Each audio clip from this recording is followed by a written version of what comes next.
சிக்ஷை என்றால் சோதனை என்று அர்த்தம். ஒரு மனுஷனுக்கு சோதனை வராமல் இருக்காது. தேவன் நம்மை சோதிக்கிறவர் தான், ஆனால் கைவிட மாட்டான். உன்னை அப்படியே அந்த சோதனையிலே எடுத்துட்டு போய் சேர்த்த உன்னை சொல்லிவிட மாட்டார். ஏன் சோதனை நமக்கு வருதுன்னா, சில பேருக்கு ஆவில விடுதலை இருக்காது, அது ஒரு விதமான சோதனை. ரொம்ப ஒரு மாதிரி மந்தமா இருப்பாங்க, அதுவும் ஒரு சோதனை தான். ஏன் அவரோடு நாம் சரியான ஒரு ஐக்கியத்தில் வேத வாசிப்புலையோ அதிகாலையில் இருந்து ஜபிக்கிறதையோ மாணவர்களை நடந்து போகும்போது கூட 1000 சோத்திரம் பண்ணின்னு போலாம், செய்யறது கிடையாது. ஆனா ஏதோ ஒரு நாள் வந்தோம் போனோன்று ஒரு பாயிண்ட்ல இருப்போம்னால் ஒரு நன்மைக்காக தான் இவர் நம்மை தேடுகிறார். மற்ற நேரத்தில் நம்மளை தேடுறதுல கர்த்தர் நம்மளை என்ன பண்ணுவாராம், சில காலம் சத்துரு சோதிப்பதற்காக நம்மளை விட்டு விடுவார். ஆனால் அந்த சோதனை கடைசி வரையில் கிடையாது. நமக்கு வறுமை, தரித்திரம், சாபங்கள், அக்கிரமங்கள், அநியாயங்கள், பண கஷ்டங்கள், வியாதிகள், பலவீனங்கள், போராட்டங்கள் எல்லாம் வரும், ஆனா போயிடும். விடுதலை கொடுக்கிற அவர் தான். அவரை நோக்கி நாம் பார்க்கும் போது எந்த சோதனையா இருந்தாலும் அந்த சோதனையிலிருந்து விடுதலை தருகிறவர் அவரே. எல்லா விதமான சோதனையும் மேற்கொள்ள தேவன் நமக்கு ஆண்டவருடைய பட்டயத்தை நம்முடைய கரத்தில் அவர் கொடுத்திருக்கிறார்.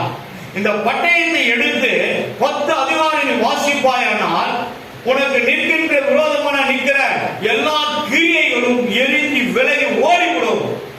அப்போது நீ அந்த சோதனையிலிருந்து விடுதலை ஆக்கப்படுவாய். கர்த்தர் உன்னை விடுதலை ஆக்குவார்.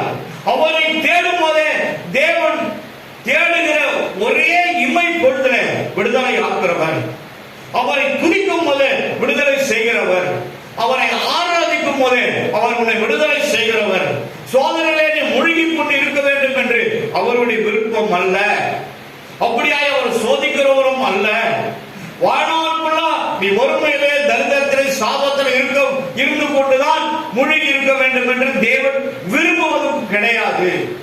நம்மை ஆசீர்வதிக்கவே தேவன் உலகத்திற்கு பிதாவினால் அனுப்பப்பட்டார். தன்னை ஒரே பேரான குமாரனை விசுவாசிக்கிறவன் எவனோ அவன் கெட்டு போகாமல் பரலோகமாகிய நித்திய ஜீவனை அடையும்படிக்கு பிதாவானவர் தன் குமாரனை அனுப்பி இந்த உலகத்துக்கு நாம் எல்லாம் அவர் மீது அன்பு செலுத்த வேண்டும் என்று பிதா நினைத்ததனால இயேசு கிறிஸ்து தன் ஒரே பேரான குமாரன் வலது பாரத்தில் இருந்து இந்த உலகத்துக்கு பாவம் அறியாத சுத்த கண்ணரை உலகத்திற்கு அனுப்பினார். கர்த்தர் பரிசுத்த நாமத்திலே மகிமை உண்டாகட்டும். இங்கே எபிரேயர் புத்தகத்துல 2 விதமான செய்திகள் உண்டு. இன்னைக்கு இதை கொடுக்கிறேன்.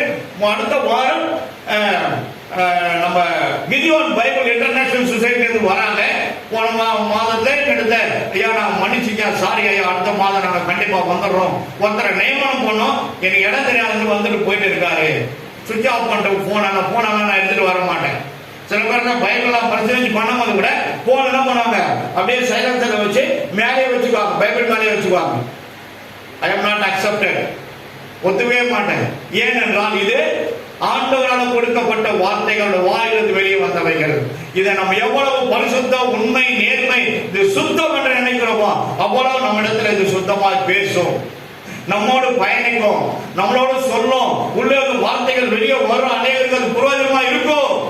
சொல்ற ஒரு வார்த்தை ஒரு மனுஷனை உயிர்ப்பித்து எழுப்பும், ஒரு காயங்களை கட்டும். அவ்வளவு அதிகாரம் படைத்த வார்த்தைகள். இந்த வார்த்தைகளை இந்த வேத புத்தகத்தை நம்ம சாதாரணமா நினைக்க கூடாது. அனுதினம் அந்த வார்த்தைகளை நம்ம உட்கொள்ளணும். உட்கொள்ளும் போது எதுவும் டச் பண்ணி பார்க்காது, எதுவும் டச் பண்ணாது. அங்க பார்த்தாலே போயிடும். ஐயோ இவங்க வேதத்தை வாசிக்கிறவங்க, நல்லா தெரிஞ்சுங்க, இவங்க கிட்ட போகக்கூடாது. ஐயோ இவங்க இரவெல்லாம் ஜெபிக்கிறவங்க, இவங்க அதிகாரம் ஜெபிக்கிறவங்க, அவங்க கிட்ட நம்ம போகக்கூடாது. ஜபம் வேத வாசிப்பு இருக்குப்பாடா, உன்னை எதுவுமே டச் பண்ணாது. நோயை டச் பண்ணாது, வியாதியை டச் பண்ணாது. 2 நாளைக்கு முன்ன வெள்ளிக்கிழமை போய் பிளட் டெஸ்ட் எடுத்தேன். டாக்டர் சரவணன் நியூராலஜிஸ்ட் அங்கதான் போயிட்டாங்க. அந்த போன் ஸ்ட்ரென்த் அந்த பவுடர் வாங்கி சாப்பிட்றேன். அவருடைய இதில் தான் பாம்பேல இருக்க மேனுஃபேக்சர் வாங்கி அவரே சப்ளை பண்றாரு. மாசத்துக்கு ஒரு முறை 500 கிலோ 500 rupees அதை வாங்கி பால் அதிகாலையில் ஜபம் முடிச்ச உடனே ஒரு டம்ளர் கேட்பேன், கொடுப்பாங்க. கப்பில் 2 பிஸ்கெட்டை சாப்பிடுவேன். நான் ஒரு ரஸ்க்கு ஒரு பிஸ்கெட் சாப்பிடுவேன். தலைக்கு சாப்பிடும் போது மேலே இருந்து கீழே வரைக்கும் எல்லா எலும்புகளும் புதிய பலன் அடையும். கத்திர பஸ்தான் சொல்றேன். அங்கே போகும்போதெல்லாம் பிளட் டெஸ்டிங்கும் இந்த ப்ரெஷரும் பார்ப்பேன். அங்கே பார்த்தா போன மாதம் பார்த்தா 301 இருந்தது. இந்த மாதம் பார்த்தா 167. எனக்கே ஒரு சிரிப்பு வந்துருச்சு. 167 வந்துருச்சு. எப்படி வந்தது எனக்கே சந்தோஷம். கத்திர பஸ்தான் சொல்றேன். காரணம் என்னன்னா, நடுவில் நீங்க மாத்திரையை போட்டால் கூட கரெக்டான நேரத்தில் சாப்பிடுங்க. 3 மணி 3:30 மணிக்கெல்லாம் சாப்பிடுவேன். ஆனால் அதெல்லாம் மாற்றிட்டேன். இப்போ ப்ரெஷரும் நார்மலாக இருக்குன்னு சொல்லியிருக்கேன். கத்திர பஸ்தான் சொல்றேன். காரணம் என்னன்னா, அவருடைய வேலையை செய்யும் போது தேவன் நம்ம மீது கண்ணோக்கமா இருக்கிறார். நீ ஜெபிக்கிறவனா இருந்தாலும், கொடுக்கிறவனா இருந்தாலும், தாங்குறவனா இருந்தாலும் கர்த்தர் உன்னோக்கும் உண்மையிலே நோக்கம் உள்ளவரா இருக்கிறார். அவர் மறந்துடாத கூட நம்ம நினைக்க கூடாது.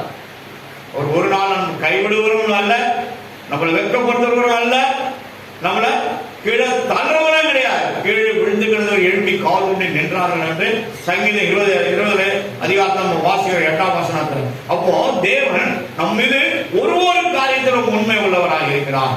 சரி, இப்ப வேதத்துக்கு நம்ம கடந்து போவோம். 7வது வசனத்தை எடுத்து வாசி. 12ஆம் அதிகாரம் 12ஆம் அதிகாரம் அப்படியே வச்சுக்கணும். நீங்கள் சிட்சையை சகிக்கிறவராய் இருந்தால், சிட்சை என்றால் சோதனை. சோதனை அந்த சோதனை அல்லது சிட்சை. வேத புத்தகத்தில் சிட்சைன்னு நமக்கு அந்த வார்த்தையை கொடுத்திருக்கிறது. சிட்சையை சகிக்கிறவர்களாக இருந்தால் தேவன் உங்களை புத்திரராக எண்ணி நடத்துகிறார். தகப்பன் சிட்சையாத புத்திரன் உண்டோ? உங்க அப்பா அம்மா சின்ன பிள்ளைங்களா இருக்கும் போது ஒரு கம்பை வச்சு அடிச்சிருக்கிறாங்களா இல்லையா? அடி வாங்கிருக்கீங்களா இல்லையா? தெரிஞ்சாமா நீங்க உங்க அப்பா அம்மா அடி வாங்கிக்கிறீங்களா? பாருங்க எப்படி ஆட்டுறாங்க பாருங்க தலைய. சொன்ன பெண்ணு வாங்கியிருக்காங்க அம்மா. அப்போ எல்லாருக்கும் அது உண்டு. அப்போ நம்ம என்ன பண்ணுவாங்க, சில நேரத்தில் டக்கு டக்குன்னு தலையில கொட்டுவாங்க. 4 கொட்டுவாங்க. அதெல்லாம் நடக்கும். பின்னாடி முதுகுல ஒரு அடி அடிப்பாங்க. இல்லைன்னா கம்பு எடுத்து காலையில போடுவாங்க. இதெல்லாம் வந்து போடுவாங்க. இல்லைன்னா சில நேரத்தில் கடிது போடுவாங்க. யாரா அங்க போன உன்னை யாரா அவங்களோட காத்தாடி ஓடிக்க போட சொன்னீங்க, நீ யாரும் அவங்களோட போன எங்க திரும்ப நேரம் உன் ஆளை காணுமே போடுவதை திட்டுவாங்க. அதுதான் சிக்ஷைவாங்க.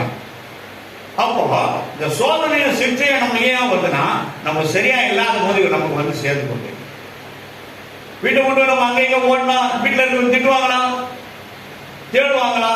ஐயோ பிள்ளைங்களை காணுமே. அதுக்கு மற்றவன என்ன பண்ணுவாங்க, தாய் தப்பேன் அங்கெல்லாம் இருப்பாங்க. ஹஸ்பண்ட் ஒய்ஃப் 2 பேரும் வேலைக்கு போயிட்டாங்கன்னா குழந்தைங்க இருக்க போகணும், அங்க இங்க பசங்களோட சேர்ந்து போடும், கெட்டு போடும். அப்படிப்பட்ட காரியத்துக்குள்ள போகக்கூடாது என்பதற்காக தேவன் நமக்கு என்ன பண்ணாரு, இந்த சோதனைகளையும் கொஞ்சம் வச்சிருக்கிறாரு. கத்திர பஸ்தாம் சோதரம். அப்போ பாருங்க, தேவன் சிக்ஷிக்காத மனுஷனும் கிடையாது, தாய் தப்பன் சிக்ஷிக்காத புத்திரரும் கிடையாது. அப்போ தேவன புத்திரரா நம்ம இருக்கணும்னா கர்த்தர் நம்ம என்ன பண்ணுவாரு, அப்பப்போ சோதித்து பார்த்துட்டே தான் இருப்பாரு. ஏன்னா நீ சுத்த பொண்ணா விலங்குனால அவனை சோதிக்கிறார். ஒரு கம்பெனி எடுத்து கொடுறீங்க, சில பேர் கம்பளை வந்து கழட்டி சோப்பு தண்ணில ஒரு சின்ன டப்பால ஊற வச்சுட்டு போய் குளிப்பாங்க, சோபாதிப்பாங்க. ஆனா எங்க அம்மா வீட்டுல நான் பார்த்துக்கிறேன், எங்க வீட்டுல அதெல்லாம் கிடையாது. ஒரு சின்ன பொண்ணு பண்ணி கூட கிடையாது. அந்த பிள்ளைங்க ஒரு வேலை போட்டிருக்கலாம். ஆனா பாப்பேன் அப்ப என்ன பண்ணுவாங்க, ஐயோ பாத்திரங்களை வச்சு வந்துட்டுமே, யாரும் வராங்க தெரியல, செயினை கட்டி அதை வச்சு வந்துட்டுமே, அது கம்மலை கட்டி வச்சு வந்துட்டுமே, யாருக்கும் போகாம இருக்கணும். உடனே போன் அடிப்போம். போன்னா கூட வசதி கிடையாது. என்ன பண்ணுவோம் சொல்லுங்க, ஜெபம் பண்ணுவோம். அங்கே இருக்கணும், யாரும் பார்க்க கூடாது, யாரும் அதை தொடக்கூடாது. வீட்டில் வந்து அதை பார்க்குற வரைக்கும் என்ன இருக்கும், பகுன்னு அடிச்சுக்கிட்டே இருக்கும். வந்து பார்த்த பிறகுதான் ஒரு சந்தோஷம் வரும், ஒரு மகிழ்ச்சி உண்டாகும். அப்போ பாருங்க, 2வது வசனத்தை பாருங்க, எல்லோருக்கும் கிடைக்கும் சிக்ஷை உங்களுக்கு கிடைக்காம இருந்தால் நீங்கள் புத்திரரா இல்லாமல் வேசியின் பிள்ளைகளா இருப்பீங்க. நான் சொல்ற வேதம் சொல்லுது. வேசினா ஒரு விபச்சார ஸ்திரீன்றது தான் அந்த வார்த்தை கிடையாதுங்க. ஆனா இதுல என்னன்னா, என்ன சொல்றது எனக்கு புரியல. ஆனா நீங்க அவருடைய பிள்ளைகளா இருக்க மாட்டீங்க. அப்ப வேறு பிள்ளைகளா இருப்பா அவருக்கு அப்பாற்பட்டவங்களா இருப்பீங்க. தேவனுடைய புத்திரர்கள், தேவனுடைய புத்திரர் அல்லாத ஜனங்கள். ஆனால் தான் ஆண்டவர் சொல்றாரு, இந்த உலகத்திலிருந்து நான் உன்னை பிரித்து எடுத்தேன். லேவியராக 20:26 நம்ம வாசிக்கிறோம். அப்போ உலகத்திலிருந்து பிரித்து எடுக்கிறாருன்னா அப்போ யாரு நம்ம? அவனுடைய பிள்ளைங்க, ஆண்டவருடைய பிள்ளைங்க. அப்ப நம்மளை ஏன் என்ன பண்ணோம்னா ஆண்டவர் அடிக்கடிக்கு சோதனையா அது இது நம்மளை வந்து ஏதாவது பிரஷர் கொடுத்துக்கிட்டே இருப்பாரு. ஏன்? நம்ம கரெக்டா அந்த ட்ரெயின் போற ட்ராக்ல போயிட்டே இருக்கணும். ட்ரெயின் போற ட்ராக்ல போயிட்டே இருக்கணும். நல்லா மீன் பண்ணணும். வஞ்சர மீனை வாங்கி நல்லா அருமையா வறுத்து சில பேர் குழம்புல போடுவாங்க, சில பேர் குழம்புலையும் போடுவாங்க. பார்த்துருக்கீங்களா? அவ்வளோ டேஸ்டா இருக்கிற குழம்புல இவ்வளோடு தான் உப்பு போடணும். இவ்வளோ உப்பு வாரி வெளியே போட்டீங்கன்னா என்ன ஆகும்? என்ன ஆகும்? ஒரு வாய் கூட வாயில வைக்க முடியாது. ஒரு வாய் கூட நம்ம என்ன பண்ண சாப்பிட முடியாது. அப்ப அந்த மீனை மறுபடியும் என்ன பண்ணுங்க? தண்ணி ஊத்திட்டா அலச முடியுமா? முடியாது. அப்படியே போல போல ஆயிடும். அப்போ இவ்வளவுதான் போடணும். அப்ப அது கரெக்டா இருக்கணும். நம்மள குடும்பத்துல சொல்றாங்க இல்லையா, நம்ம நக்கி பார்த்துட்டு என்ன பண்றோம்? உப்பு போடுறோம். உப்பு இல்லை, சாம்பார்ல உப்பு கம்மியா இருக்கு, கொஞ்சம் போடுங்க. அப்போ அவ்வளவு கரிசனையா நம்ம இருக்கும்போது தேவன் நம்ம மேல எவ்வளவு கரிசனை உள்ளவரா இருக்கார். நம்ம குடும்பத்தின் மீது எவ்வளவு ஒரு அனுசரணை எவ்வளவு பாக்குறார். குடும்பத்தை ஒரு பிள்ளைகள் மீது கண்காணியா இருக்கிறார். அவர் கண்காணியா இருக்கிறார். அதனாலதான் அவர் நம்ம என்ன பண்றாரு? அடிக்கடிக்கு சோதிப்பார். ஆனா சோதனை நமக்கு வேதனையும் துன்பத்தையும் கொண்டு வரும். ஆனா பின்னாடி நமக்கு மகிழ்ச்சியின் சமாதானத்தை கொண்டு வரும். ஏன்னா நம்ம நல்லா இருக்கணும்னு தான் கர்த்தர் என்ன பண்ணுவாரு? சோதிக்கிறார். ஆனா முழு காலம் முழுவதுமா அவர் நம்மை சோதிக்கிறவர் அல்ல, கைவிடுகிறவரும் அல்ல. ஆகையினால நீங்கள் புத்திரரா இல்லாமல் வேசியின் பிள்ளைகளா இருப்பீங்க. அப்போ சோதனை நமக்கு தேவை. நம்ம கரெக்டா இருக்கணும்னா எப்படி இருப்போம்? சோதனையோடு இருக்காதான் கரெக்டா இருக்கும். யாருமே எனக்கு சோதனையே வரது கிடையாதுங்க எனக்கு யாரும் சொல்ல முடியாது. எனக்கும் உண்டு, உங்களுக்கும் உண்டு, எல்லாருக்கும் உண்டு. ஏன்னா ஒருத்தரும் நீங்க பெர்ஃபெக்டா கரெக்டா சரியா இருக்கணும் தான் தேவனுடைய ஆலயத்தை தேவன் வைத்திருக்கிறார். இந்த தேவனுடைய ஆலயம் தேவனுடையது. அவருடைய சுய ரத்தத்தினால சம்பாதிக்கப்பட்ட தமது சபையை அப்போஸ்தலர் 20:28 வாசிக்கிறோம். அவருடைய சபை. ஏன்னா உங்களை எல்லாரையும் சுத்திகரித்து சீர்படுத்தி காயங்களை கட்டி தேவனுடைய ராஜ்யத்துக்கு உங்களை ஆயத்தப்படுத்துற இடம்னா ஒரு ட்ரைனிங் சென்டர். இங்கதான் உங்களுக்கு எல்லாத்தையும் ஆண்டவர் என்ன பண்ணாரு? கத்து கொடுக்கிறார். இந்த வேதத்தின் ரகசியம் கத்துக்கிற இடம்னா இதுதான். இதுதான் நம்ம இப்படி இருக்கணும், இப்படி வாழணும், இப்படி நடக்கணும், இப்படி நடக்கக்கூடாது, இப்படி போகணும், இப்படி வரணும். இதுதான் நம்மளுடைய ராஜ்யங்கள் வேற, நம்முடைய வாழ்க்கைகள் வேற, நம்முடைய தரங்கள் வேற. ஆனா புறமதஸ்தர்களுடைய சூழ்நிலை எல்லாம் வேற. நாம் அவர்களோடு இணைய முடியாது. அவர்களோடு அவங்க நடக்கிற அந்த சடங்காச்சாரத்துல போய் நம்மளால என்ன பண்ண முடியாது? பங்கு கொள்ள முடியாது. ஆனா தூரம் பண்ணிக்கலாம். ஏன்னா ஓரமா நின்றுக்கலாம். கூப்பிடுவாங்க, சொந்தக்காரங்களுக்காக கூப்பிடுவாங்க. நிற்பா அப்படி ஓரமா நம்ம என்ன பண்ணணும்? அப்படி தள்ளி நம்ம தூரமா நிற்க வேண்டியதுதான். ஏன்? சரி, 2 கொரிந்தியர் புத்தகம் 6ஆம் அதிகாரம் நினைக்கிறேன். அதுல பாத்தீங்கன்னா நீங்க ஒரு வசனம் நானே வாசிக்கிறேன்.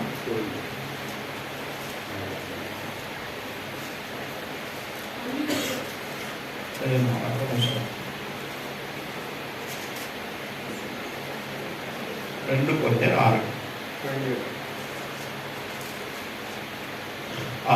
6ஆவது அதிகாரம் 15, 16, 17, 18 வாசனம். கிறிஸ்துவுக்கும் பேலியாளுக்கும்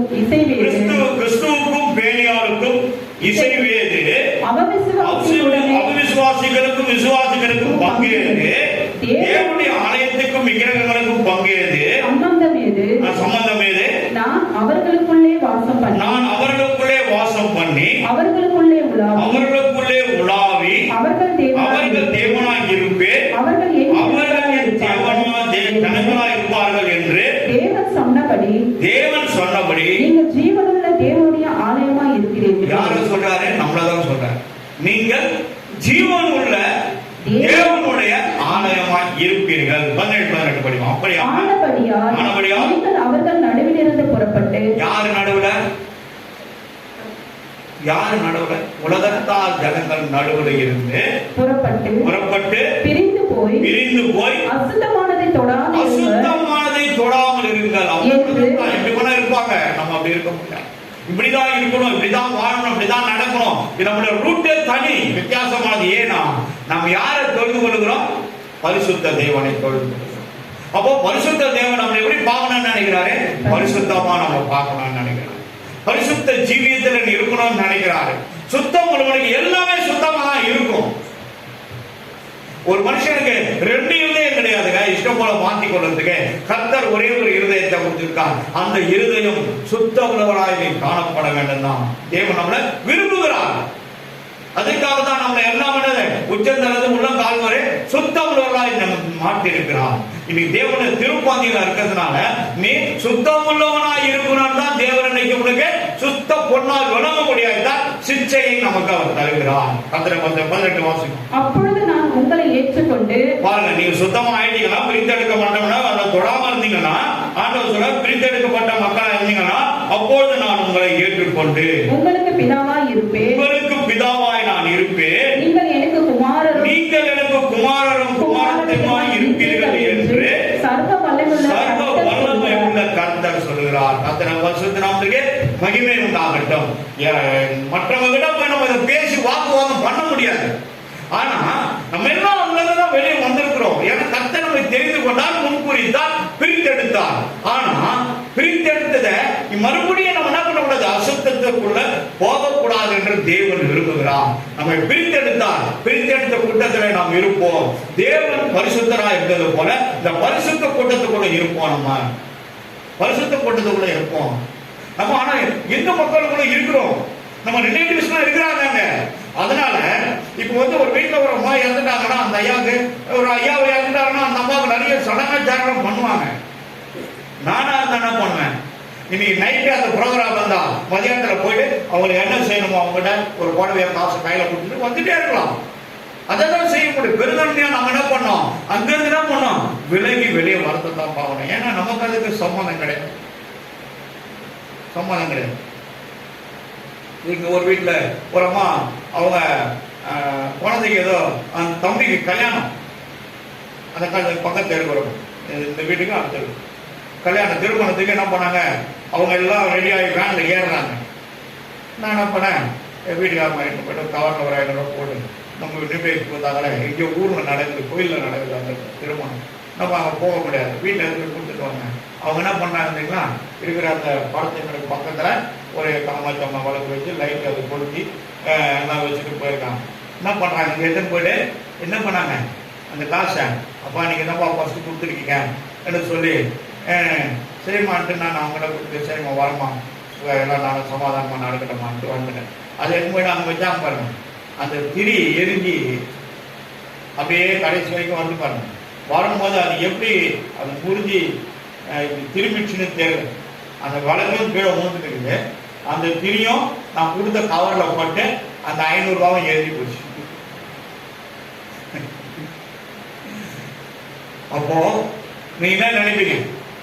நம்ம செய்வதை செய்யணும், ஆனா தேவன் நம்ம கையில இருந்த போது தான் ஏற்றுக்கொள்ளவில்லை. அதான் அவங்க சொன்னாங்க, அப்பா இந்த மாதிரி ஆயிடுச்சுமா, ஆயிடுச்சுப்பா, எனக்கு ரொம்ப கஷ்டமாயிடுச்சுப்பா. பரவாயில்லம்மா, அது என்னமா இருக்கு. இன்னொரு முறை நான் தந்துட்டாமா கூட கேட்டாங்க. வானப்பா போதும், நான் தான்ப்பா தப்பு பண்ணிட்டேன். ஏன்னா வழக்கேற்றிட்டு பேர் அவங்க போறாங்க. ஒன்று அதை அமுச்சிட்டு போயிருக்கணும். ஒரு வேலை எலி இழுத்து போய் வேற எங்கன்னா சொல்லிவிட்டு இருந்தா இருக்கும், வீடே பத்திட்டு இருக்கும். வீடை பத்திட்டு இருக்கும். வீட்டில் சிலிண்டர்லாம் இருக்கு. என்ன ஆகும்? வெடிச்சு செதறி போயிடும். அசம்பவமா நடக்காம இருக்குதுன்னா சில காரியங்களை நம்மளும் சரி பண்ணிடணும். மத்தியானத்தை அந்த வேலையெல்லாம் முடிச்சிடணும். முடிச்சுட்டாங்கன்னா வீட்டுக்கு வெளியே போகும்போது அதை அணைச்சிட்டு போயிடலாம், தப்பு கிடையாது. இல்லைன்னா எரிஞ்சாவது கூட முடிஞ்சிட்டு இருக்கும், எண்ணெல்லாம் காலியாகிட்டு இருக்கும். ஆனா அவங்களோட எதுக்கு நம்ம ஐக்கியமா இருக்கணுமோ அதுக்கு ஐக்கியமா இருக்க வேண்டியதுதான். இல்லாததுக்கு நம்ம என்ன பண்ணோம்? இருக்கக்கூடாது. பேச வேண்டியது கொள்ள வேண்டியதுதான், பேசாம இருக்க முடியாது. இன்னைக்கு ஒரு முருகன் ப்ரொவிஷன் ஸ்டோர் கிடையாது, அவன் போவாத இருக்க முடியுமா? சொல்லுங்க சொல்லுங்க, இருக்கும். ஆனா ஒன்னா போற பொருள் வாங்க வந்துட்டே இருக்கும், அவ்வளவுதான். அவங்க கடையில நம்ம ஒரு 500 ரூபா 2000 ரூபா கொடுக்குறோம், 800 ரூபா ஆச்சுன்னா மீதி துட்டு நம்ம கடை கொடுக்குறாங்க இல்லையா? அந்த கடை போட்டியில இருந்து அது வருது இல்லையா? யாரால வந்திருக்கும், அப்ப நம்ம வீட்டுக்கு அதை எடுத்துட்டு போறோம் இல்லையா? கத்திர பசங்க சொல்றோம். ஆனா நமக்கும் அவங்களுக்கும் சம்பந்தம் கிடையாது. அப்போ சிக்ஷைய நம்ம சாதாரணமா எடுத்துக்கொள்ளக்கூடாது. சிக்ஷை ஒரு சோதனை நம்மளுக்கு வருதுனாவே, ஒரு போராட்டம் நமக்கு வருதுனாவே, ஒரு மன அழுத்தத்தின் காரியங்கள் நம்மளை தாக்குதுனாவே, முதலாவது நம்ம தேட வேண்டியது பரலோகத்தில் இருக்க தேவனே. மேல பஸ்ட் பார்க்கணும். 18 வயதுமா கூனியா இருந்த ஒரு அம்மா எங்க பார்த்துட்டாங்க சொல்லுங்க, எங்க பார்த்தாங்க? இந்தம்மா சொத்தப்பா சொல்லுங்க, ஒன்னும் சாப்பிடலையா? நானும் வெறும் டீல தான் இருக்கிறேன். சொல்லுங்க சொல்லுங்க, எங்க பார்த்தாங்க? பூமியை பார்த்தாங்க. இப்படிதானே இருந்தாங்க பூமி, இப்படிதானே இருந்தாங்க. எங்க பார்த்திருந்தாங்க? பூமியை பார்த்திருந்தாங்க. தேவன் எங்கிறாரு? பரலோகத்தில். ஒரு நாளாவது அந்த அம்மா இப்படி பூமியா இருந்தவங்க இப்படி நிமிர்ந்து இங்க பார்த்திருக்காங்களா? பார்க்கல. ஆனா ஒரு பிரசங்கியார் இதை குறித்து பேசினார் எங்களுக்கு ப்ராசஸ் மீட்டிங்ல. அவர் பேர் வந்து தேவபுத்திரன். பேர் என்ன? தேவபுத்திரன். பாருங்க, நல்ல அருமையான பேர், தேவபுத்திரன். தேவனுடைய புத்திரர்கள், பரலோகத்தில் இருக்கிற ராஜாவுடைய முன்னாடி இருக்கிற தேவதூதர்கள், அவர் ஒரு புத்திரன். அந்த பேர் அவர் சொன்னார். ஒரே ஒரு வார்த்தை, அந்த அம்மா பரலோகத்தில் இருக்கிற தேவனை நின்று எப்படியாவது கூட முழுகி இருங்கி ஏதாவது பார்த்துருக்கலாம். ஆனா பார்க்காம பூமியே காத்துறதுனால கடைசி வரைக்கும் என்னாச்சு? பூமிக்குரியதே அவங்க தேடினாங்க. ஆனா தேவன் அந்த ஊருக்கு போறாரு. சகேவை தொட்ட மாதிரி இவனும் ஆபிரகாமுடைய குமாரன் தானே. அதே மாதிரி இவளும் ஆபிரகாமுடைய குமாரத்தின் தானேன்னு சொல்லி ஆண்டவர் என்ன பண்றாரு? அந்த தொட்ட மாத்திரத்துல அந்த கூண் என்ன பண்றேன் நிமிந்துருது. நிமிந்தவன் என்ன பண்றது? பார்வை மேல வந்துருது. அப்போ உன்னுடைய பார்வை எங்க இருக்கணும்? சோதனை வந்தா, சிக்ஷை வந்தா, நெருக்கங்கள் வந்தா, உபத்திரம் வந்தா, துன்பம் வந்தா, நசுகள் வந்தா, வறுமை வந்தா, போராட்டம் வந்தா, மன அழுத்தங்கள் வந்தா, தூக்கம் இல்லாம சூழ்நிலை வந்தா, எங்க இருக்கணும்? உன்னுடைய பார்வை பரலோகத்தை. பரலோகமே என் சொந்தமே எங்கு காண்பேனோ. நிறைய பேரு இது சாவு பாட்டு. எந்த பாட்டு சாவு பாட்டு ஆண்டவர் பிரிக்கலைங்க. என்ன சொல்றீங்க? ஐயா நம்மளோட 15 வருஷம் சீனியர், ஆனா ஒரு 45 வருஷம் நாங்கள் நண்பர்கள். ஐயா கிட்ட நாங்கள் நிறைய சமாச்சாரங்களை கத்துக்கணும். அப்போ தேவன் எந்த பாட்டும் பிரிக்கல, இதுக்குதான். ஆனா அநேக பரிசுத்தவான்கள் இதெல்லாம் இதுக்கு சூட்டபுளா இருக்குன்னு பிரிச்சு வச்சுட்டு இருக்கிறாங்க. நேற்று நம்ம ஒரு சகோதரிக்காக ஐசியூல இருக்காங்கன்னு சொல்லி நம்ம ஜோம் பண்ணோம். அந்த அம்மா இறந்துட்டாங்க. வெள்ளிக்கிழமை அங்கே அனுப்பிச்சிட்டாங்க ஆவடியிலேருந்து ஒரு 10 கிலோமீட்டர். ரொம்ப இன்டீரியர் பிளேஸ். நாங்களாம் போயிட்டு இருந்தோம். போயிட்டு பார்த்துட்டு ப்ரேயர்லாம் பண்ணிட்டு ஜோம் பண்ணிட்டுலாம் வந்தோம். வந்துட்டு அங்கே ஆவடியில் ஒரு பெரிய சபை 5000 பேர் மேலே இருக்காங்க. அந்த சபையில் அவங்க போகிறதுனால, ஐக்கியமாக இருக்கிறதுனால அங்கே இருக்கிற அவங்க அந்த தம்பியாக வந்து கீபோர்டெல்லாம் வாசிட்டாங்க. பாட்டு பாடுறவங்களும் அம்மா மாதிரிலாம் இருந்துருந்தாங்க, சகோதரிகளாக இருந்திருந்தாங்க. நாங்கள் போனோன்னே எங்களுக்கு சான்ஸ் கொடுத்தாங்க. நாங்களும் 2 பாட்டு பாடி ஆண்டுடைய வார்த்தையை சொல்லி ஜோம் பண்ண. கர்த்தருக்குள் முதலாவது மறிக்கிறவர் வாக்கியவான்கள். அப்போ இந்த சோதனை, துன்பம், வருத்தம், கஷ்டம், வியாதி, பலவீனம், போராட்டம், நசுக்கள் எல்லாத்துலயும் இருந்து விடுதலையாகி அந்த மாதிரி சமாதானத்தோடு பரலோக ராஜ்யத்துக்கு போயிட்டாங்க. ஆனா கர்த்தருக்குள் மறிக்கிறவர்கள் இன்று முதல் பாக்கியவான் சொல்லி. அப்போ அவங்க பாக்கியவானா போயிட்டாங்கன்னா தேவனுடைய ராஜ்யத்துக்கு போயிட்டாங்க, அவருடைய சமாதானமான தேசத்துக்குள்ள போயிட்டாங்க. ஆனா இந்த பாடுகள் நிறைந்த இந்த உலகத்தை நம்ம வாழ்ந்து கொண்டிருக்கிறோம். அப்போ பாடுகளை நம்ம அனுபவிச்சுதான் ஆண்டவர் நம்மளை எடுத்துக்கொள்ற வரைக்கும் நம்ம அனுபவிச்சுதான் ஆகணும். வியாதி வராம இருக்காது, துன்பம் வராம இருக்காது, போராட்டங்கள் வராம இருக்காது. இதெல்லாம் நம்ம தாண்டி தாண்டி தாண்டி போனோம்னா நம்மளுக்கு ஒரே ஒன்று தான் வழிகாட்டி. இதுதான் நானே சத்திய ஜீவன வழியுமா இருக்கிறேன்னு சொல்லிட்டார். அப்போ உங்களுக்கு சரியான வழி இருக்குது, இது ஒண்ணுதான் இருக்குது. இது ஒண்ணு ஒரு 10 அதிகாரம் நீ படிச்சு பாருங்க. உனக்கு மன அழுத்தம் ரொம்ப ஒரு மாதிரி நம்மள அழுத்தமா இருக்கும். வீட்டுல பிள்ளைங்களை தனியா இருக்க கூடாதீங்க. தனியா மட்டும் பிள்ளைங்களே இருக்க கூடாதுங்க. ஆண் பிள்ளையா இருந்தாலும் பெண் பிள்ளையா இருந்தாலும் யாரா இருந்தாலும். ஏன் அந்த பிள்ளை தனியா ஒதுங்கி ஒதுங்கி போய் தனியா இருக்குது? உஷாரா பாருங்க, வாட்ச் பண்ணுங்க, அந்த பிள்ளைக்காக ஜெபிங்க. ஆண்டவரே அந்த பிள்ளை என்ன பண்ண அழுத்தத்திலிருந்து இயேசு நாமத்தை அதை அட்டாக் பண்ற ஆவியை எரிச்சு போறேன்னு சொல்லுங்க. பிள்ளையை வெளிச்சத்துக்கு கொண்டு வாங்க. பிள்ளையை நேசிங்க, பிள்ளைங்களோட போங்க, பிள்ளைங்களோட பழகுங்க. மாசத்துல ஒரு நாள் இட்டுபோடு இங்க பக்கத்துல தான் இருந்து சீனிவாசா போயிட்டு வாங்க, நல்லா திருப்தியா சாப்பிட்டு வாங்க. பாஸ்டர் யார் பாஸ்டர் பில்லு கொடுக்குறது? போங்க, பிள்ளைகளை உற்சாகப்படுத்துங்க, கனப்படுத்துங்க. வழி தவறி போயிடணும். நம்ம பிள்ளைங்க யாரும் பாவம் பண்ணாதவங்க கிடையாது. தாய் நம்மளை பாவத்திலிருந்து தான் கர்ப்பம் தரித்தான். ஆணும் பெண்ண கிடைப்பது ஒரு பெரிய பாவன வேதம் சொல்லுது. ஆனா அதையும் இல்லாமல் இயேசு உலகத்துக்கு ரட்சகராய் பிள்ளையாய் வந்தார், புத்திரராய் வந்தார். கர்த்தராகிய சுத்தராமத்திற்கு மகிமை உண்டாகட்டும். 8வது வசனம் வாசிப்போம். எல்லாருக்கும் கிடைக்கும் சிக்ஷைகளும் அன்றியும் தம்முடைய சரீரத்தின் தகப்பன்மார்கள் நம்மை சிக்ஷிக்கும் போது அவர்களுக்கு நாம் அஞ்சி நடந்திருக்க நாம் பிழைக்கத்தக்கதாக ஆவிகளின் பிதாக்களுக்கு வெகு அதிகமா அடக்கி நடக்க வேண்டும் அல்லவா? 3 விதமான வார்த்தைகளை நம்ம பார்க்கிறோம். அன்றியும் தம்முடைய சரீரத்தின் தகப்பன்மார்கள், உங்களை மேய்க்கிற மேய்ப்பர்களை குறித்து சொல்லுது. அப்பா மகங்க எல்லாரும் தன் மந்தையை மேய்க்கிறவன் மேய்ப்பர். நீங்க எல்லாம் ஆண்டோட அந்த மேய்ப்பருடைய ஆடுகள். அப்போ எல்லா ஆடுகளையும் அந்த மேய்ப்பர் ஒரே மாதிரி தான் பார்க்கணும், ஒரே மாதிரி தான் மேய்க்கணும், ஒரே மாதிரி தான் ஆகாரம் கொடுக்கணும். எவ்வளவு நீ ஆகாரத்தை ஆண்டவர்கிட்ட வாங்கி இதெல்லாம் வெளிப்பாடுகளை அந்த பிள்ளைகளுக்கு கொடுத்து கொடுத்து கொடுத்து ஆவிக்குரிய புஷ்டியா அதை ஆக்கி அவங்களை தயார்படுத்துறியோ, அதுதான் மேய்ப்பனுடைய வேலை. அதுக்கு எனக்கு மறுநாள் சண்டேல ஆண்டவரே என்ன பேசணும்பா, புதன்கிழமை வந்து கேட்டு, புதன் வியாழன் வெள்ளி சனி மேக்சிமம் அந்த 4 days என்னுடைய டைம் நான் ஸ்பெண்ட் பண்ண. அப்போ ஆவிக்குரிய தகப்பனு தான் ஆடுகளை குறித்து அதுக்கு என்ன ஆகாரம் கொடுக்கணும், என்ன கொடுக்கணும், இதுக்கு வெறும் தயிர் சாதம் கொடுக்கணுமா, இதுக்கு சாம்பார் சாதம் கொடுக்கணுமா, இதுக்கு மசாலா வடை கொடுக்கணுமா, இல்ல இதுக்கு வந்து வெறும் மிச்சர் வாரி வைக்கணுமா, இல்ல ஊர்காய் மண்ணை வைக்கணுமான்னு தெரியும். எப்படி கொடுக்கணும்? புஷ்டியான ஆகாரத்தை கொடுக்கணும், ஆண்டோடைய வார்த்தையை கொடுக்கணும், ஆண்டோடைய வார்த்தையை கொடுக்கணும். அப்ப நாங்க ஜெபிப்போம். நீங்க என்ன பண்ணுங்க, ஆண்டவரே நீங்க ஒரு வார்த்தையோட என்னோட பேசுறேன்னு வருவீங்க.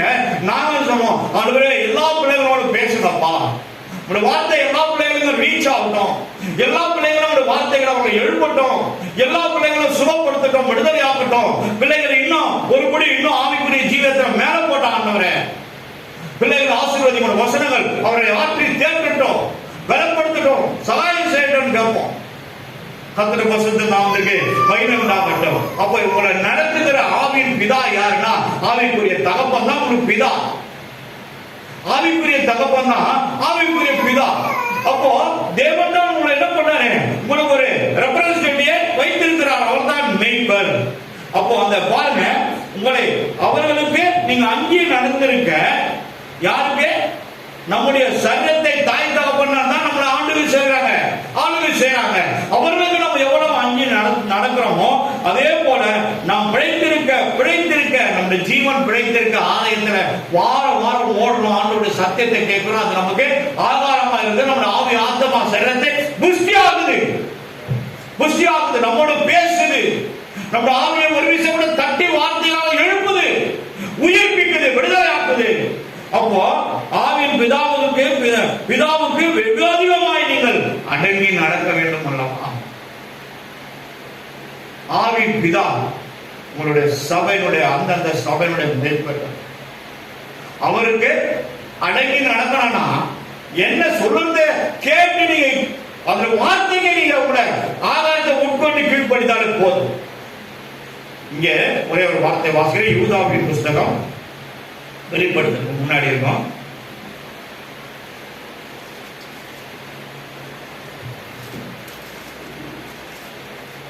5வது வசனம் வாசிப்போம். 25 வசனம் 5வது வசனம். நீங்கள் முன்னமே அறிந்திருந்தாலும் நான் உங்களுக்கு நினைவூட்ட விரும்புகிறேன். கர்த்தர் தமது ஜனத்தை எகிப்திலிருந்து வரப்பண்ணி ரட்சித்து பின்பு விசுவாசியாதவர்களை அழித்தார். எதையுமே கேட்கறது கிடையாது, எதையுமே கீழ்ப்படித்து கிடையாது, எதையுமே ஆண்டவருடைய வார்த்தைகள் மோசக்கிட்ட பேசுவாரு, சொல்வாரு. எங்க போனாலும் தர்க்கம் பண்ணுறது, எங்க போனாலும் வாக்குவாதம் பண்ணுறது. அதனாலதான் இசைக்கேல் நீங்க எரேமியா தீர்க்கதரிசி பார்த்தீங்கன்னா இங்க கடலைக்காரர்கள் என்றாரு, இங்க என்ன சொல்றாரு? வழங்கா கழுத்துள்ள ஜனங்கள் அவர்கள். இனி நான் வரமாட்டேன்ப்பா, நீ இன்னும் போப்பா, ஒரு தேவதூதனை நான் உனக்கு அனுப்புறேன். அப்போ மோசே ஆண்டவர் என்ன சொல்லுவாரு? அந்த ஜனங்களுக்காக திறப்புல நிற்கிறார். ஆண்டவரே, நீங்க எங்க கூட இப்ப வந்த மாதிரி இவ்வளவு நாளா வந்துட்டீங்க, நான் போய் சேர்ற வரைக்கும் நீங்க எங்க கூட வரலனா நான் எழுந்து போக மாட்டேன், நீங்க எங்க கூட வாங்க. இல்லைன்னா என் பேரை ஜீவபுஸ்தகத்துல திருப்பி போட்டுருங்க. அப்போ ஜீவபுஸ்தகம் எழுதா இல்லையான்னு ஆண்டவரோடு முறையிடுறான். நம்ம அது உண்மையா பொய்யா? உண்மை. பரணம் இருக்குதா இல்லையா? உண்மையா பொய்யா? உண்மை. பிதா குமார பரிசுத்தாவினர் பாவத்துக்கு மறைந்து நீதிக்கு பிழைகிற ஞானஸ்தானம் உண்மையா பொய்யா? உண்மை. பிள்ளைகளை சரியான நேரத்தில் ஞானஸ்தானத்துக்கு ஒரு இடத்துக்கு விட்டுறாதீங்க. மீதி அவர் பார்த்துப்பாரு. எந்த ரூட்ல போனாலும் எங்க போனாலும் என்ன போனாரு? முடிய பிடிச்சி தீட்டு வந்துடுவார், எடுத்துட்டு வந்துடுவார். அவருக்கு தெரியும் யாரை எப்படி இட்டுட்டு வரணும். ஆடுற மாட்டை ஆடி கலப்பாரு, பாடுற மாட்டை பாட்டு பாடியே கலந்து தீட்டு வந்துடுவார். கரெக்டா தட்டுங்க, ஜோரா தட்டுங்க. ஆடுற மாட்டை ஆடி கலப்பாரு, பாடுற மாட்டை பாடியே உங்களை சுத்தி ஒண்ணு அழகா தூக்கிட்டு வந்துடுவாரு. அல்லேலூயா. அந்த உபாலைய வரலன்னு கவலைப்படாதீங்க, அவரும் இங்கதான் இருக்காரு. யாராவது வீட்டுக்காரர் வரலன்னு கவலைப்படாதீங்க. எல்லா வீட்டுக்காரங்க என்ன உட்காந்துக்கிறாங்க, பாவியில உணர்றோம். இதெல்லாம் நடக்கும். நான் விசுவாசிக்கிறேன். நம்ம விசுவாசிக்கிறவர் இன்னாரும் அறிந்திருக்கிறேன். அவரால் என்ன ஆகும், நடக்கும். ஆகாதது எதுவும் இல்லை, உம்மால் ஆகாதது எதுவும் இல்லை. ஆகாதது எதுவும் இல்லை, உம்மால் ஆகாதது எதுவும் இல்லை. 10வது வருஷத்துக்குள்ள போலாமா? அவர்களுக்கு நலம் என்று தோன்றினபடி கொஞ்ச காலம் சிரித்தார்கள். இவரோ தேவன், கர்த்தர் சொல்றாங்க, தேவனோ தம்முடைய பரிசுத்தத்துக்கு நாம் பங்குள்ளவர்களாகும் பொருட்டு. யாரு நீங்க பரிசுத்தமா இருக்கணும்னு அவரு நினைக்கிறாங்க. நீங்களாம் எப்படி இருக்கணுமா? பரிசுத்தமா இருக்கணும். மெய்ப்பன் நான் எப்படி இருக்கணும்? உங்களை காட்டிலும் 1000 மடங்கு உங்களுக்கு நீதி உள்ளவரா இருக்கணும். அவருக்கும் உங்களுக்கும், அவருக்கும் சரி உங்களுக்கும் சரி. இடையில நிக்கிறேன் நானு. இந்த பக்கமா அடி, இந்த பக்கமா அடி, 2 சைடும் அடி. அடிமனால ஓடனா எப்படி இருக்கணும்? அவர் பார்வைக்கு நேர்மையா இருக்கணும்.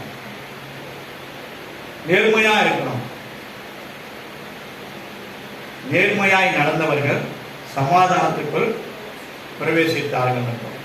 ஏசியா தீர்க்கதரிசி கொடுத்திருக்கிறார். மரணத்தை பற்றி சொல்லப்பட்ட வார்த்தை. நேர்மையாய் நடந்தவர்கள் யாருக்கு? மேல இருக்கிறவர்கள். நேர்மையா நடக்கிறதுனாலதான் நாங்க இங்க நிக்கிறோம். எங்களுக்கு வார்த்தையை கொடுக்கிறாரு, போற இடத்துல அதை பேசு. கர்த்தர பரிசுத்த நாமத்துக்கு மகிமை உண்டாகட்டும். பாருங்க, கொஞ்ச காலம் சிசித்தார்கள். எவரோ நம்முடைய பரிசுத்தத்திற்காக நாம் பங்குள்ளவர்களாகும் பொருட்டு நம்முடைய பிரயோஜனத்திற்காகவே நம்மை சிரிச்சுகிறார். ஏன் சோதரனுக்கு எத்தனை வராருன்னா, நீ சுத்த பொன்னா விளங்க வேண்டும் என்பதற்காக தேவன் உன்னை சோதனைக்குள்ளாகிறார். சோதிக்கப்பட்ட தூய தேவா, சோதனைகள் வெறுத்தாரும். சோதிக்கப்பட்ட தூய தேவா, சோதனைகள் வெறுத்தாரும். துன்பங்கள் தொல்லைகள் சூழ்கையிலே இந்த ஒளியை எண்ணில் வீசியே இருள் நீங்குமே. துன்பங்கள் தொல்லைகள் சூழ்கையிலே இன்ப ஒளியை எண்ணில் வீசியே இருள் நீங்குமே. பக்தி இல்லை நான் ஆராதிக்க, யுக்தி இல்லை உம்மை துதிக்க. சத்திய ஆவியின் வல்லமையால் சக்தியை தாரும் உத்தமராய் உம்மை துதிக்க. இம்மட்டும் கிருபை தந்த தேவா, இனிமேலும் கிருபை தாரும். எல்லா சோதனைகளையும் ஆண்டோட கிருபை அப்படியே புரட்டி தள்ளி போட்டணும். கரங்களை தட்டுங்க, ஜோரா தட்டுங்க. புரட்டி தள்ளி போட்டணும். ஆண்டோட கிருபை மட்டும் எழுந்து போகாத ஜாக்கிரதையா இருக்கணும். நம்முடைய பொறுப்பு. ஆண்டவர் இலவசமா கொடுக்கிற ஒரு கிஃப்ட் நமக்கு. அது பரிசுத்தமும் சரி, கிருபையும் சரி. இந்த இரண்டு நம்ம கூட இருக்கணும். நம்மளை யாரும் என்ன பண்ண முடியாது, டச் பண்ணி கூட பார்க்க முடியாது. டச் பண்ண கூட பார்க்க முடியாது. எத்தனையோ கிலோமீட்டர்ல இவங்க இந்த வீட்டுக்கு போனாலும் அவன் நினைச்சானா கூட அங்கேயே அவனுக்கு தோட்டணும். அவனடா இப்போ பொண்ணாத அவன் போனா நான் எரிஞ்சிடும், வந்துருக்குமா நான் வேற வீடு பார்க்கலாம். கத்திர பரிசுத்த நாமத்திற்கு மகிமை உண்டாகட்டும். அப்போ நம்மள பரிசுத்தமா இருக்கணும் தான் தேவன் விரும்புகிறார்.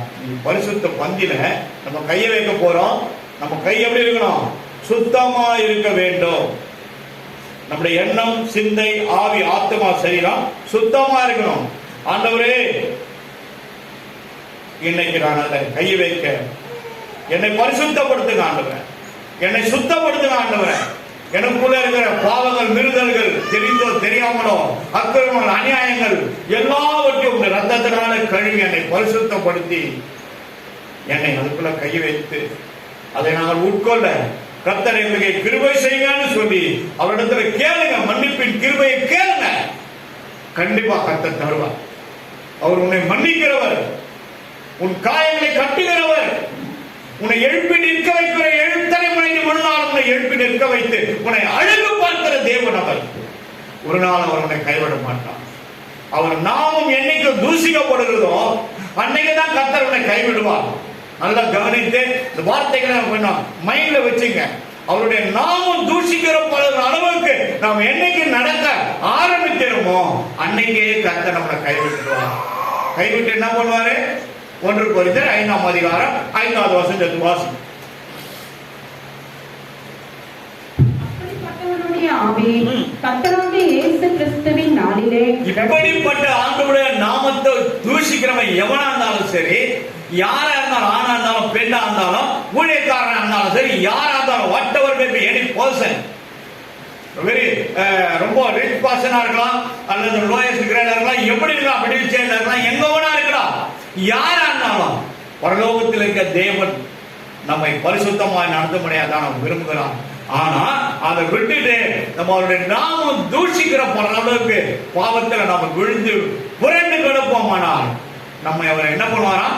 அப்படிப்பட்டவனுடைய ஆவி சாத்தானுக்கு ஒப்பு கொடுக்க வேண்டும் என்று தீர்ப்பு செய்கிறேன். யார்கிட்ட சொல்றாரு ஆண்டவரே?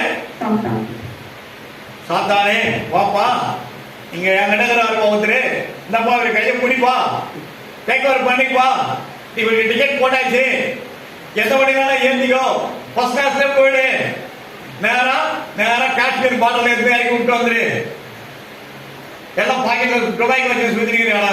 எப்படி இருக்கு நம்மளுக்கு? பக்கு பக்கு பக்கு பக்குன்னு இருக்கும். ஸ்ட்ரெயிட்டா நரகத்துல தான். சாத்தான் தூக்கி போனா எதிர்ப்பு எங்க போடுவான்? காஷ்மீர் இறக்கி விட்டுருவானா? விட மாட்டான். நேரம் எடுத்துட்டு போய் நெருப்புல போடுவான். எரி நரகம், எரி நரகம். இந்த கண்ணுல இருந்து நெருப்பு வருது, இதுல இருந்து நெருப்பு வருது, நம்ம மூக்குல இருந்து காதுல இருந்து நெருப்பு வருது. அப்படியே உள்ள அந்த நரகத்துல அப்படியே கீழே விழுந்து கிடக்குறவ எழுப்பி நிக்கிறாங்க. அப்படியே நெருப்பு வாயில இருந்து பாரு எப்படி இருக்கும். எரி நரகம் ஒரு பாட்டு கூட இருக்கும். டிவியில நான் இன்னைக்கு பார்க்க ரொம்ப மகிழ்ச்சியான அருமையான பாட்டு, அருமையான பாட்டு. எல்லாருமே பார்க்கணும். தமிழ் ஜல்லி சொல்றது அது என்னன்னு கேட்டு நீங்க இது பண்ண. நான் ரொம்ப பார்க்க திடீர்னு வைப்பேன், ஜெயம் டிவி வைப்பேன், ஜெயா நம்ம நிஜம் டிவி, அப்புறம் கிராஸு, இதெல்லாம் பார்த்துட்டு அப்படியே பார்ப்பேன். ஒரு மணி நேரம் அதுதான் இருப்பேன். ஒரு மணி நேரம் நியூஸ் பார்ப்பேன். டைம் ஆகும் கரெக்டாக 10:50 11 நேரம் 11 மணிக்கு பார்த்துருவேன். தான் 3:50 எழுந்துவேன். 2:30 மணிக்கு எழுந்துவேன். சொன்னா ஒரு 2 மணி கூட தட்டி எழுப்புவேன். எழுப்புனா வந்து உட்கார வேண்டியதுதான். கர்த்தருடைய பரிசுத்த நாமத்திற்கு மகிமை உண்டாகட்டும். அடுத்த வசனத்தை வாசி. எந்த சிற்றையும் தற்காலத்தில் சந்தோஷமாய் காணாமல். சோதனை வந்து நம்மளுக்கு சந்தோஷமா இருக்குமா? சொல்லுங்க பார்க்கலாம். சோதனை நமக்கு சந்தோஷமா இருக்குமா? எப்படி இருக்கும்? ஒண்ணு எரிச்சலா இருக்கும், இல்லைன்னா நம்மளுக்கு கோபமா இருக்கும். ஏன் இந்த ஆண்டவர் எப்போ பார்த்தாலும் இப்படி ஒரு சோதனை நம்மளுக்கு அமைச்சுட்டே கிடையாது. எப்போ பார்த்தாலும் நம்மளை நேசிக்கிறாங்க, அதுதான் சோதிக்கிறாரா? யாரெல்லாம் அதிகமா நேசிக்கிறாரோ அவங்களுக்கு என்ன பண்ணாரு? சோதனை அனுப்புவார். ஏன்னா கடைசி வரைக்கும் நீ எனக்காக நிக்கிறியா? எனக்காக நிக்கிறியா? எனக்காக வாழ்றியா? எனக்காக இருக்கிறியா? என் வசனத்தை உறுதியா இருக்கியா? என்னுடைய ஆலயத்துல நீ நாட்டை போட்டு இருக்கிறியா? இங்க நீ வளர்ந்து இருக்கிறியா? நம்ம மேலும் இன்னும் வளரணும். அதையும் ஒரு பாப்பாரா நம்மளோட குவாலிட்டி கண்ட்ரோல் எப்படி இருக்கிறாங்க? நல்லா தேடி இருக்கிறாங்களா? சும்மா வந்து வந்து வந்து வந்து போட்டு இப்படியே தான் இருக்கிறாங்களா? பாப்பாரு. லெப்டுங்க ரைட்டுங்க இடம் என்ன பண்ணாரா? தராச அப்படியே 2 தராசு மேலேயே போயிடணுமா? எப்படி இருக்கா போப்பான்? குவாலிஃபைட் பர்சன் அப்படி இருக்கணும். அந்த ஆண்டவர் நம்மளை விரும்புறாரு. நல்லா பைபிளை படிக்கணும், நல்லா ஜெபிக்கணும், நல்லா வேதம் வாசிக்கணும், உபவாசிக்கணும், ஆண்டவரோடு ஜெபிக்கணும், இரவுல ஜெபிக்கணும், பகல்ல ஜெபிக்கணும். ஜபம் ஜபம் ஜபம் ஜபம் ஒரு வாழ்க்கை கூட இருக்கணுமே. என்ன காரியமா இருந்தாலும் சரி, வீட்டுக்குள்ள ஒரு சோதனை கர்த்தர் அனுமதிக்க மாட்டார். அதுக்கு நம்ம செய்ய வேண்டியது என்னன்னா, கர்த்தருக்கு நம்ம உண்மையா இருக்கணும். எல்லா காரியத்திலும் கர்த்தருக்கு 5,000 rupees நானும் என் வீட்டுக்காரமா பிரிச்சு ஆலயத்தில் போட்டோம். 3,000 rupees என் தலைமை சபைக்கு போயிடும். 2,000 எவ்ரி புதுசு கட்டிடுறேன். 5,000 rupees போகுது. 12,500 60,000 போகுது. ஐயோ 60,000 போயிடுச்சே. இன்னும் புத்தாண்டா கூட போடுவேன். இன்னும் கூட புத்தா போடுவேன். 1 லட்சம் ரூபாய் சம்பளம் வந்தா கூட போடுவேன். கர்த்தருடைய பரிசுத்த நாமத்திற்கு மகிமை உண்டாகட்டும்.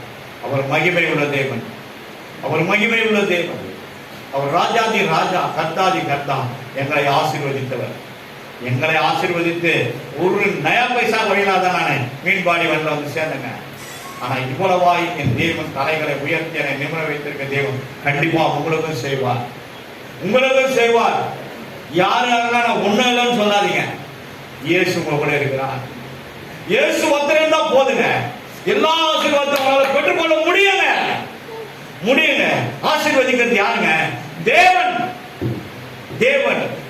இஸ்ரவேலரை ஆசீர்வதிப்பதே அவருக்கு பிரியம்னு சொல்லிட்டார். வாக்குத்தத்தத்தை கொடுத்துட்டாரு. ஏன் நம்மளால ஆசீர்வதிக்கப்பட முடியல? நம்ம கை சுத்தல, வாய் சுத்தல, சரீரம் சுத்தல, உள்ள இருக்கிற மூளை சுத்தல, நம்ம இருதயம் சுத்தல. இதெல்லாம் சுத்தமா இருந்தா, பேச்சு சுத்தமா தான் சுத்தமா மாறிடுங்க. மாறிதான் பாருங்களேன். எல்லா மாற்றத்தின் கண்கள் காணும். உன் குடும்பத்தின் மாற்றத்தை கண்கள் காணும். ஆசீர்வாதத்தை உன் கண்கள் காணும். ஒண்ணுமே இல்லாம கூட இருக்கலாம். இல்லன்னா கூட பரவாயில்ல. அவர் உங்க கூட இருக்கிறாரா? இந்த உலகத்தை ஜெயிக்கிற ஜெயமுள்ள தேவன் நம்ம கூட இருக்கிறாரா? கண்டிப்பா. ஐயா வாழ்க வாழ்க, உம் நாமம் வாழ்க. ஐயா வாழ்க வாழ்க, உம் நாமம் வாழ்க. 16 வசனம் வாசித்து முடிக்கலாமா? எந்த சிற்றையும் தற்காலத்தில் சந்தோஷமாய் காணாமல் துக்கமாய் காணும். துக்கமா தான் இருக்கும். ஆகிலும் பிற்காலத்தில் அது பழகினவர்களுக்கு அது நீதியாகிய சமாதானத்தின் பலனை தரும். ஆசீர்வாதத்தை தரும். பலனை தரும். அது பார்க்கும் போது நமக்கு சோதனை ரொம்ப வேதனையா தான் இருக்கும், கஷ்டமா தான் இருக்கும். ஐயோ என்னடா அந்த வியாதி வந்து நம்மள இப்படி தாக்குதுன்னு சொல்லி வியாதியை கொண்டு வருகிறாரு. இப்ப நல்லா கவனிங்க. ஹாஸ்பிட்டல்ல நம்ம கிட்ட கூட ஒருத்தர் வேலை செய்யறவங்க இருக்கிறாரு. அவர் பாத்துக்கிறாரா இல்லையான்னு தெரியல. ஆனா இந்த சாத்தான் பண்ற டிப்ரெஷன் எல்லாம் கர்த்தர் எனக்கு காட்டுறாரு. ஒரு நேரா ஒரு சிம்பல் வண்டியில போட்டுருவாங்க ரவுண்ட்ல. பாத்தீங்கன்னா ஹாஸ்பிட்டல் அடிக்கடி போறது யாரு? எங்க நிறைய பேர் இருக்காங்க, ஜெம்ஸ் இருக்கிறாங்க. நேரம் ஒரு குச்சி இருக்கும், அந்த குச்சியில 2 பாம்பு இப்படி போய் சுத்திக்கிட்டு இப்படி இருக்கும். பாத்துக்கிறீங்களா? எத்தனை பேர் பாத்துக்கிறீங்க? கையில தூக்கு. அம்மா நல்லா தூக்குமா கைய. சரியான சாப்பா சாப்பாடு சரி வந்து ஜம்மா உள்ள இப்படி வந்து சுத்தி முடியணும். 2 பாம்பு ஒன்னோட ஒண்ணு இப்படி சுத்தி தலையை நிற்கும். ஆனா என்னாச்சுன்னு தெரியல, கர்த்தர் ஒரு பாம்பு தலையை நச்சுக்கிட்டாரு, ஒரே பாம்பு தான் இருக்குது, பண்ண காணும். இல்லையா? உண்மைதான். பாருங்க பாருங்க, ஏங்க உனக்கெல்லாம் காட்ட மாட்டாரு ஆண்டவர், எனக்கு காட்டுறாரு. அங்க பாருப்பா, போட பாருப்பா, போட பார்த்தா ஒண்ணுதான் இருக்கு, ஒண்ணு காணும். யோசிச்சு பாருங்க. யாராவது போறீங்க ஆஸ்பத்திரி? கை தூங்க போலாம். ஆஸ்பத்திரி யாராவது போறீங்க? நீங்க போகும்போது அந்த போர்டை பாருங்க. ஒருவேளை அங்க வேன் இருந்தா வேனை பாருங்க, அங்க போர்டு இருந்தா போர்டை பாருங்க.